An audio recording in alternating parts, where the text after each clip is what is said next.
As an artist, you may assume that you don't need to think about the brand or personality of your business.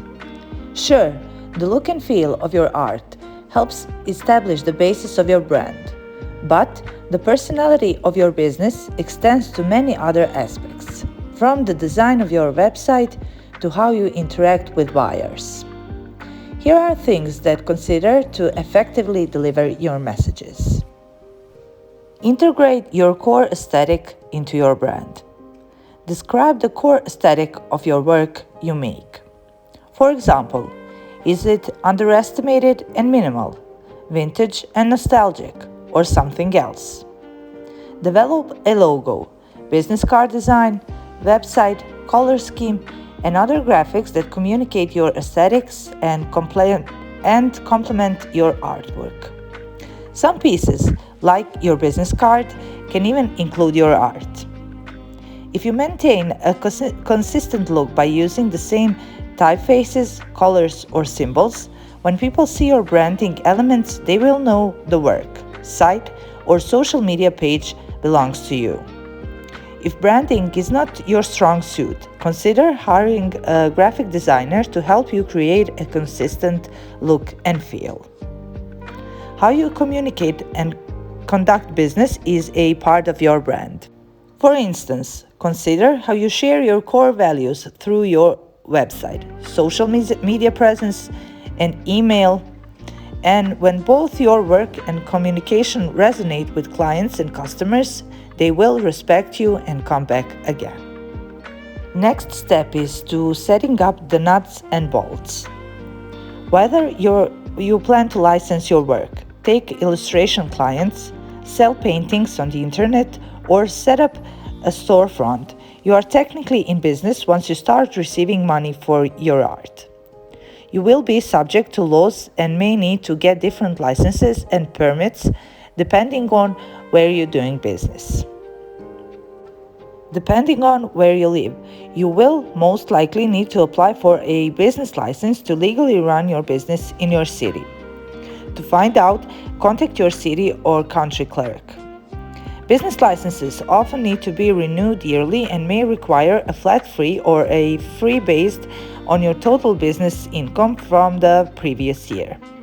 Cities also have zoning requirements that delineate what types of work can be done in an area. For example, some places require people who want to run a business from their home to apply for a home occupation permit. In areas zoned for residential use, some cities may allow only home business that don't contribute to noise pollution or traffic. So, if you are an artist who need to operate loud machinery or you want to have a studio that customers can visit regularly, you may need to find a space outside of your home that allows this. Many states require business to have a seller's permit if they plan to sell tangible goods to the public. Tangible goods are things you can touch, like paintings, sculptures, prints, and note cards. If your state imposes a sale tax, you'll require to add tax to your customer's purchase. However, this does not apply to customers from other states who buy your goods online. You will have to file a sales tax return periodically, ranging from monthly to yearly, depending on how much you sell in a taxable goods, on the goods you've sold. From the beginning, it is important to manage your art as a business and not a hobby, even if you are working elsewhere full or part-time. You can start by opening a dedicated checking account for your business. If your business is operating under your name, you don't necessarily have to get a business bank account, though some banks' business accounts do offer special features for heavy account activity if you have multiple employees, so it's worth looking into. If you dedicate to use credit cards, make sure you use a separate card strictly for your business. Having independent accounts for your business will help keep all of your business income and expenses in one place, limiting any confusion with personal or family income or expenses. You also need to protect your work through copyright. The exposure the internet offers artists can come with a downside. People can easily copy or reproduce your work without permission. Copyright laws protect your work, and understanding how they work is extremely important.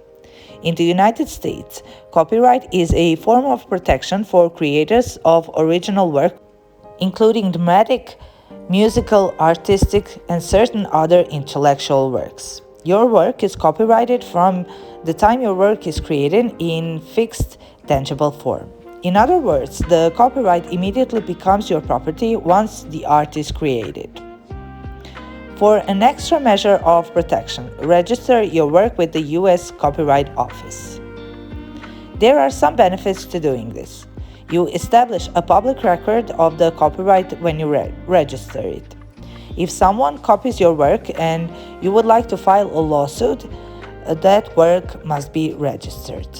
If you register your work, you can file it with U.S. Customs to protect against any form in other countries. Filing can happen at any time of the life of the work, so it's never too late to file for any of your works. For more information about registering your works, go to copyright.gov.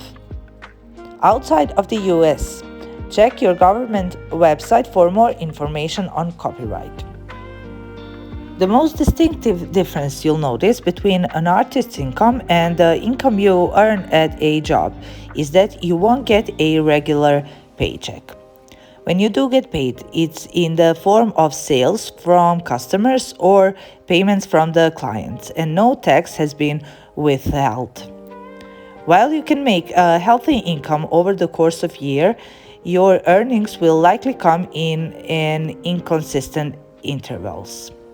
Since your income will arrive sporadically, it's a good habit to save money. Deposit money set aside for taxes or a rainy day into a savings account specifically for your business. That way, every time you get a big check from a client or sell a painting, for instance, you can put a portion of the check into this account. This account can cover tax payments or unexpected business expenses, like a deposit on new studio space. It's also reassuring to know that there is a pool of money set aside in case you go through a period when clients are slow in paying or your art sales are less frequent. While you can make a healthy income over the course of a year, your earnings will likely come in inconsistent intervals. It is beneficial to document your income and expenses through spreadsheets or bookkeeping software as early and regularly as possible to begin cultivating good habits. Knowing at all times how much money is coming in and out of your business and from what sources gives you information and it can instruct many of your decisions. For example, you may discover that most of your business expenses during the beginning of the year, but most of your income comes during the summer months. This information can help you understand how cash flow and make appropriate savings plans. Also, your expenses, things that you accumulate expressly for your business, like a computer, paintbrushes, and camera lenses, may be considered tax deductible, so it's good to maintain a record of them. Keep receipts for business expenses that you pay with cash or pay them using a business bank card.